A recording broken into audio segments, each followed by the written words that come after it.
ओम ब्रह्म सत्यम।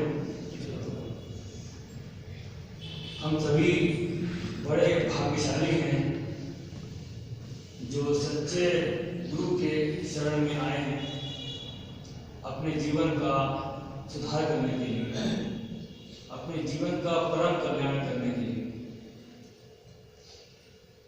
गुरुदेव की वाणी में आया है, गुरु बिन भेद न पाएंगे, गुरु बिन भेद न पाएंगे, सतमार्ग तत्सार।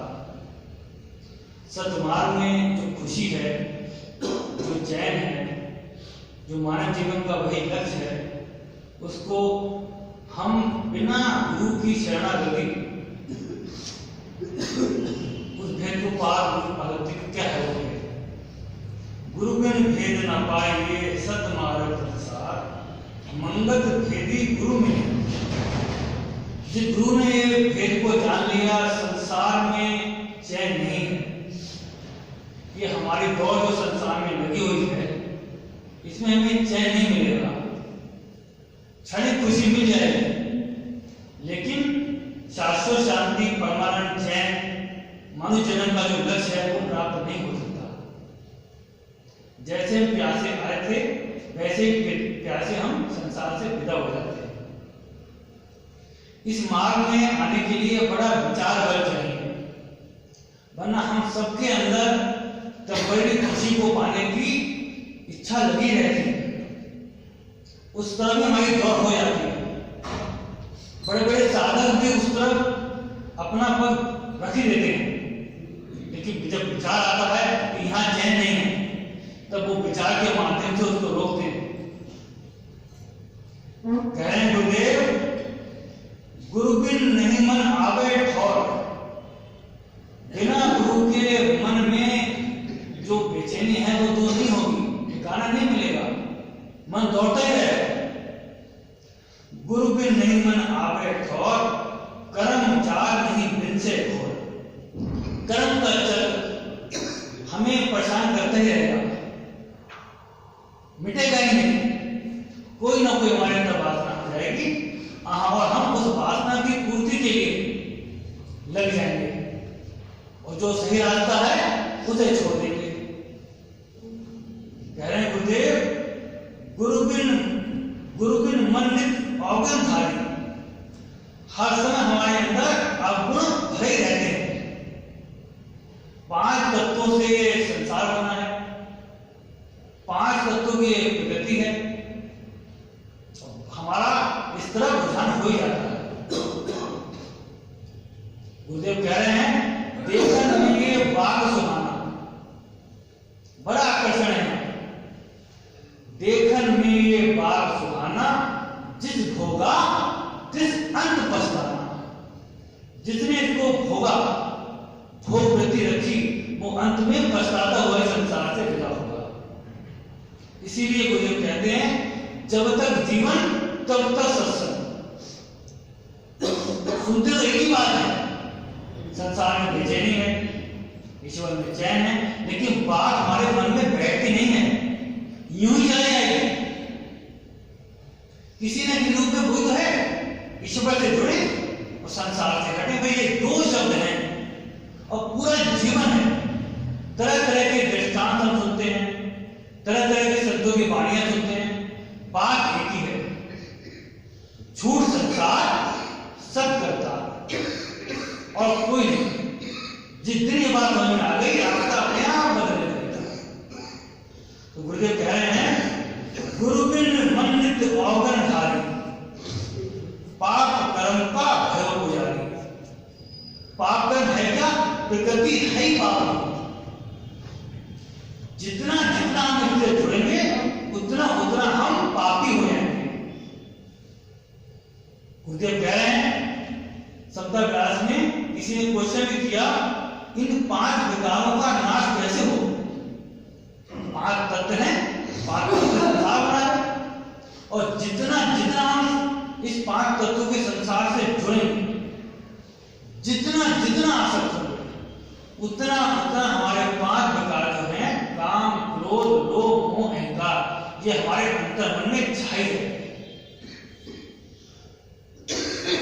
की बात कह रही है 5 विकार महादुखदायी, दुखदायी नहीं महादुखदायी, 5 विकार महादुखदायी जले सकल संसार, सारे संसार के लोग इसमें जल हैं, उनका मन बड़ा बेचैन है।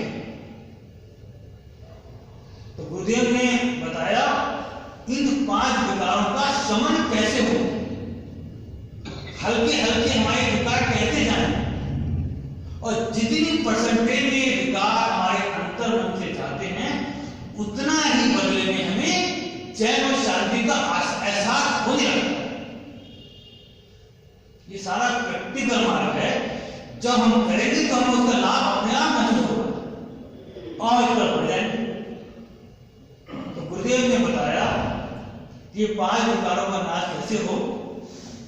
कह रहे हैं हर एक से प्रेम करना क्रोध को नाश करता है। एक ही नुस्खा बता दिया, हर एक से प्रेम करना क्रोध को नाश करता है। हमारे अंदर जो क्रोध का विकार है हम प्रेम चालू करते हैं। कोई हमसे उल्टा भी बोला है ना तब भी सोचे कि बेचारा अज्ञानी है, इसे पता नहीं है कि छल कपट या अपने मान के चक्कर में हमें अपमानित कर रहा है, लेकिन हम उससे प्रेम का ही व्यवहार करें, हमारे अंदर क्रोध नहीं आएगा, क्रोध का विकार हमारा दब जाएगा। कह रहे हैं हर एक से प्रेम करना क्रोध का नाश करता है। जो क्रोधी व्यक्ति होता है उसके अंदर कितना बेचैनी होती है तो वो ही जानता है। हर एक की सेवा करनी, हर एक की सेवा करनी अभिमान और लोभ को नाश करती है। गुरुदेव वाणी में कह भी रहे हैं अभिमान आई जाता है, हम कोई भी सेवा कर ले उसका हमारे अंतर्मन में आता मैंने कर दिया। गुरुदेव ने या ईश्वर ने आपको कोई भी शक्ति दी, आप विनम्रता से उसको बांटिए, तब देखिए कितना चैन प्राप्त होता है। अहंकारी व्यक्ति को लायक कोई नहीं करता है, लेकिन अनायास हमारे अंदर वो अभिमान आ ही जाता है। वाणी में गुरुदेव क्या कह रहे हैं? कह रहे हैं सेवा करे मन होए निर्माण। कौन सी सेवा? निष्काम सेवा। इस सेवा के बदले में हमें संसार की कोई चीज चाहिए, वो चीज प्राप्त करनी है जो दुर्लभ है, जो हमें निष्काम कर दे, कामना के रोग को दूर करा दे, वो है सेवा। तो हम प्यार से सेवा करेंगे। मुझे वाणी में कह रहे हैं सेवा करे मन होए निर्माण, साचा ठाकुर तिसकियो पहचाना। जैसे जैसे हम निष्काम सेवा करेंगे अंतर मन में चैन आने लगेगा, आत्मिक सुख का पान हम करने लगेंगे। कह रहे हैं सेवा करे से मन सुख छोड़े। संसारी जो टेम्परेरी सुख है वो मन छोड़ने लगता है। सेवा करे से मन सुख छोड़े, निज सुख आत्म हृदय जोड़े। और जो हमारा अपना सुख है, आत्मिक सुख है, उससे हमारा मन जुड़ जाता है और ठंडक प्राप्त करता है। ये वाणी कह रही है, यही वाणी हमारे अंतर्मन में बैठ है। तो हम कितने प्रेम से सेवा करेंगे, झीकेंगे नहीं उसमें, क्योंकि आत्मिक शक्ति में मिलेगी ना, कोई ना कोई टारगेट तो हमारे पास होगा, तभी तो हम इस तरफ बढ़ेंगे। और गुरुदेव कह रहे हैं सेवा करे पावे गति देवा। जो व्यक्ति निष्काम सेवा करता है उसे देवताओं की श्रेणी में रखा जाता है। निर्णय होकर व्यक्ति सेवा करता है, डरता नहीं है चलिए ये छूट जाएगा, त्याग कैसे करें, त्यागी जीवन बन जाता है। जब हम त्यागियों के पास बैठेंगे, सद अनुरागियों के पास बैठेंगे, सच्चे साधु की संगत करेंगे तो हमारे अंदर त्याग बढ़ा जाएगा। संसारिक आकर्षण को छोड़ने का त्याग होगा और उसके बदले में आत्मिक सुख का पान करेंगे। यही मानव जीवन का लक्ष्य है। हमारे अंदर निडरता आ जाएगी,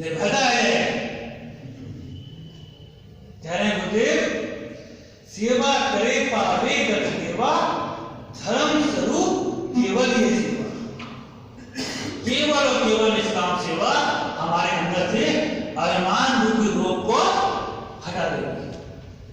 कह रहे हैं मन की अगन शांत ना होगी, मन की जो बेचैनी है वो संसारी चीजों से नाश नहीं हो सकती, तो पहले आनंद मिल जाएगा। और सारी जनता सभी इस तरफ भाग रही है, सत्य के राही भी इस तरफ भाग जाते हैं यदि विचार और पक्का ना हो।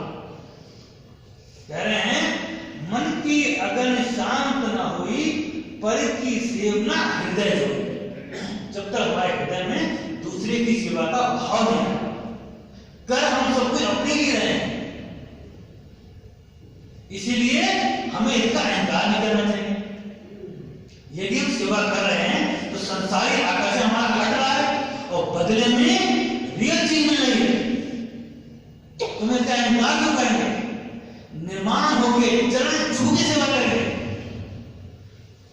गुरुदेव कह रहे हैं और लोभ हमारा कम होगा। कोई व्यक्ति लोभी व्यक्ति को पसंद करता है, लेकिन हमारे अंदर नेचुरल इंस्टिंक्ट है लोभ का। जब हम ईश्वर की आराधना करते हैं, ईश्वर का ध्यान करते हैं, तो हमारे अंदर से लोभ का तत्व कम होता है। गुरुदेव वाणी में कह रहे हैं संपद धन जो सेवा में दे। हम दान करते हैं, बड़ा दान लगते हैं, दान भी प्रभु की कृपा से हम कर पा रहे हैं और उसके बदले में हमें वो मिल रहा है जो दुर्लभ है, तो हम उसका गुणगान क्यों करें? फायदा तो हमारा ही हो रहा है। कह रहे हैं संपद धन जो सेवा में देवे, चार गुना प्रकट हो लेवे, डायरेक्टली इनडायरेक्टली किसी न किसी तरह से हमें लाभ ही हो रहा है।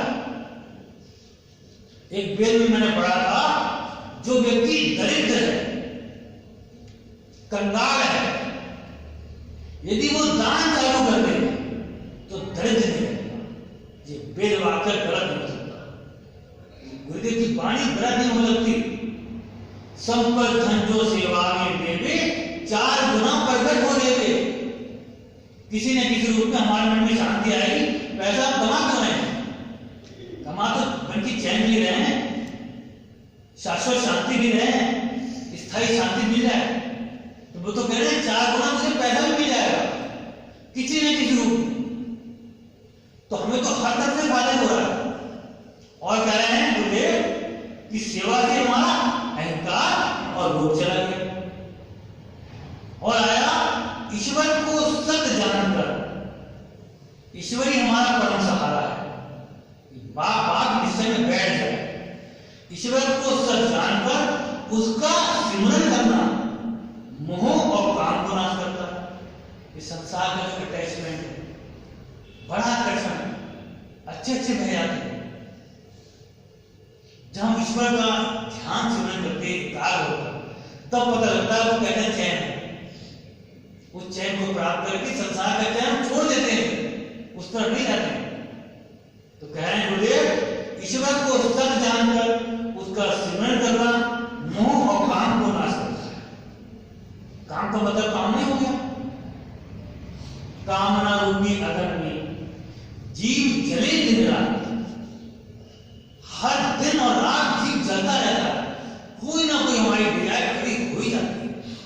पूरा लाइफ हम डिजायर नहीं जीते। यदि नहीं रोके ना, किसी रास्ते पर ना चले तो बहुत जी परेशान होता है।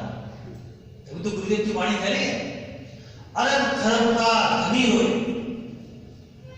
अरब खरब का धनी रोए, रोए बड़ा परिवार। एक भगत बिन सब दुख पावे। प्रभु की भक्ति के बिना सभी लोग दुख पा रहे हैं, सभी दुखी हैं। एक भगत बिन सब दुख पावे, देखो ज्ञान विचारे। ये जो खरा ज्ञान है इसको सुनो, चिंतन करो और प्रत्यक्ष करो, तब पता लगेगा कैसी कैसी बेचैनी हर जीव के पास है। तो गुरुदेव कह रहे हैं जब ऐसी धारणा ईश्वर यानी ईश्वर भक्ति और लोक सेवा चित्त में स्थित होती है, बैठ जाती है सच्ची, उस वक्त ये जीव सब माया के विकारों से छूटकर, ये माया के विकार बहुत परेशान करते हैं। अतिशय प्रबल वेग तब माया, हे प्रभु आपकी माया का वेग बहुत प्रबल है, बहुत सत्मार्गे नहीं बह जाते। अतिशय प्रबल वेग तब माया, छूटे राम कृपा जो लाया। प्रभु की कृपा हुई है तभी में सच्चे संत मिले हैं, उनकी वाणी और विचार सुन रहे हैं, जिनके माध्यम से हमारे अंदर त्याग बल पैदा हो रहा है। विचारों का जब पक्का बनाता है तभी त्याग बल ही पक्का होता है। कह रहे हैं उस वक्त ये जीव सब माया के विकारों से छूटकर समता ज्ञान में प्रवेश कर जाता है। जैसे गुरुदेव कहते थे, प्रेमी यहां तो आनंद की बाढ़ आएगी, हर समय चैन।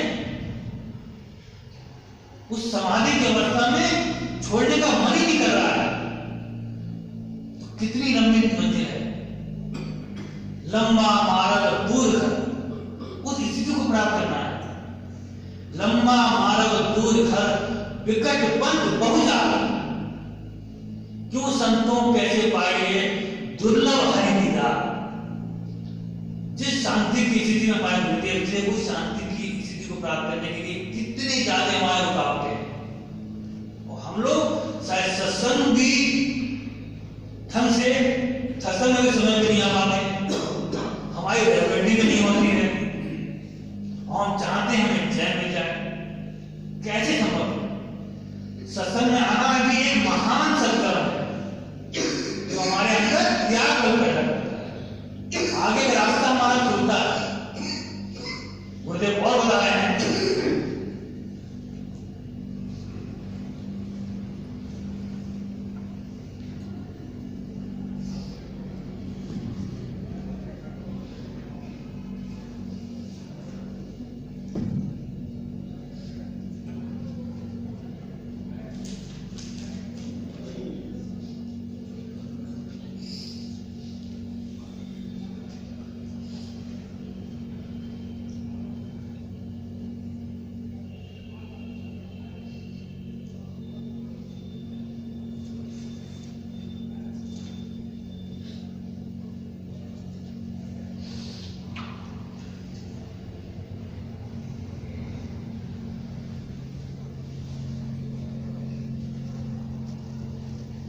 कह रहे हैं काम, क्रोध, लोभ, मोह और अहंकार आदि अवगुण वासना अंधकार से ही प्रकट होते हैं। वही कामना, जैसे जैसे हमारी कामना बढ़ती है वैसे वैसे काम, क्रोध, लोभ, मोह और अहंकार आदि अवगुण हमारे अंतर्मन में आए जाते हैं।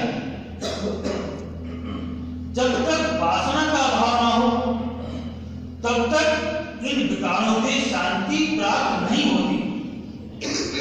वासना का अभाव, हम तो वासना को अपनी हल्के हल्के कम करें, जितनी जितनी हम कम करेंगे उतनी उतनी हमारे अंदर शांति आएगी। और वो तो कह रहे हैं गुरुदेव एक जगह इच्छा है तो परम शांति नहीं मिलेगी। कितना लंबा मार्ग। कह रहे हैं जब तक वासना का अभाव ना हो सके तब तक इन प्रकारों से शांति प्राप्त नहीं होती। इसलिए मूल पाप, कितनी खरी बात कह रही है, इसलिए मूल पाप स्वरूप जो वासना है उसका निवारण करना ही असली कल्याण को देने वाला है। मूल पाप स्वरूप वासना, एक ही वासना है तब तक हमें शांति नहीं मिल रही। हमारे अंदर तो वासनाओं का वेग आया हुआ है और चाह रहे हैं शांति संभव ही नहीं। कह रहे हैं नित्य ही सदयज्ञ द्वारा प्रभु परायणता प्राप्त करके वासना के अद्भुत भ्रम चक्कर से निवृत्ति हासिल करनी ही निर्मल साधना है।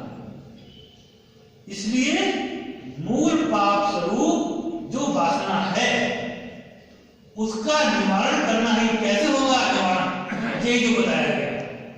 हर एक की सेवा करें, दान पुण्य करें, जिससे हमारा अहंकार जाए, प्रेम करें। और जब मान लें संसार में सुख नहीं है, बुद्धि इसको स्वीकार कर ले, कोई वस्तु नहीं संसार में, कोई वस्तु नहीं संसार में जो मन को देवे थी। ये बात निश्चय बैठ जाए तभी तो हमारा इसके तरफ चलेगा। जैसे ही आकर्षण आए, बात विचार और वाणी जो है हमारे कंठ में बैठ जाए, क्यों भाग रहा है? टेम्परेरी सुख है, ये वाणी याद हो जाए, कंठ में बैठ जाए। कोई वस्तु नहीं संसार में जो मन को देवे थी, मंगत नाम गोविंद का हरे भरम तरसी। ये भरम संसार में सुख है, और जो इसके लिए पाप कर्म करते, जो हमारे हल्के हल्के कम होने लगते हैं, ये पक्की बात है। यदि पानी हमारे कंठ में बैठ गई, कह रहे हैं उसका अनुमान करना ही असली कल्याण के देने वाला है। नित्य ही सत यत्न द्वारा, यही सत्य, सादगी, सेवा, सत ईश्वर सत्य है, वही परम चैन है, उसी में परम चैन है। सत्संग और सत्सिमरन, यही है सत्य। तो कह रहे हैं नित्य ही सत यत्न द्वारा प्रभु परायणता प्राप्त करके, ईश्वर तू ही है सब कुछ, तू ही मुझे चैन देगा, तू ही मुझसे कार्य करा रहा है, ये बात बैठ जाए। सकल जगत का कर्ता जानो एक भगवान, ईश्वर तू ही सब कुछ कर रहा है, मुझे तू माध्यम बना है काम करने के लिए, तूने तो ये काम पहले कर दिया है। बात निश्चय बैठ जाए, हमारे अंदर निर्माणता आने लगेगी। हम अपनी किसी भी शक्ति का गुमान नहीं करेंगे। यदि गुमाए आए कर भी लेंगे तो एकदम पीछा क्या कर रहा है? सकल जगत का कर्ता जानो एक भगवान। आप अकर्ता हो रहो, जो प्रभु मां के लाइन है वो अपने आप को अकर्ता माने, आप अकर्ता हो रहो, यही सार है ज्ञान, यही है एसेंस। इसी को पाने के लिए हम सब ये सब कार्यकलाप कर रहे हैं। प्रभु तू करा, तू ही करने वाला है, तू ही हरने वाला है, तू ही प्रकृति को बना रहा है, तू ही बिगाड़ रहा है, ये सब चलता रहेगा ऐसे। तो कह रहे हैं नित्य सत्य द्वारा प्रभु परायणता प्राप्त करके वासना के अद्भुत भ्रम चक्कर से निवृत्ति हासिल करने की निर्मल साधना है। एक सज्जन थे, वो गुरुदेव के पास आए इसलिए थे कि मेरी कामना पूरी हो जाए, और गुरुदेव ने कहा तू इस कामना के द्वारा चैन प्राप्त करना चाहता है, ये कभी नहीं होगा। वो रूठ गए, और बड़े शॉर्ट में मैं बता रहा हूं, वो थे प्रेमी जसवंत राय। गांव में उनकी बड़ी धाक थी। जब गुरुदेव ने कहा तुम असल चीजों को सत मानकर, तुम असल चीजों को सत मानकर आनंद प्राप्त करना चाहते हो, ये तुम्हारी भूल है। तुम असली आनंद हासिल करने की कोशिश करो, जिससे तुम्हारा परम कल्याण हो। रूठ गए हो। गांव में प्रेमी की बड़ी धाक थी, इस उत्तर देने तैयार ना थे। नाराज होकर अपने गांव चले गए, पत्र विवाह भी बंद कर दिया। इसीलिए कहा गया सत्संग बहुत जरूरी है विचार के लिए। वार्षिक सम्मेलन में भी नहीं गए। सम्मेलन के पश्चात गुरुदेव ने ठाकुर दीवान संघ को उन्हें बुलाने के लिए भेजा। 8 दिन तक ठाकुर जी उनकी मिन्नतें करते रहे, लेकिन प्रेमी जसवंत राय ने एक न सुनी। निराश होकर ठाकुर जी वापस चले गए, लेकिन जाने से पहले कहते गए, महाराज जी कहते थे अगर जसवंत राय ना आए तो कह देना कि लाठी के जोर से बुलाया जाएगा। गुरुदेव कहते भी थे ये शेर का पंजा है, इस पंजे में जो आ गया है वो जाएगा नहीं, 3 जन्म तो नहीं छोड़ेंगे। प्रेम करते थे ना उनसे, उन्होंने कह दिया। महाराज जी कहते थे अगर जसवंत राय ना आए तो कह देना कि लाठी के जोर से बुलाया जाएगा, ये किसी प्रेमी को ढीला नहीं छोड़ेंगे। अब देखिए जसवंत राय क्या बोले, हम लाठी का जवाब दुलारी से ले लेंगे।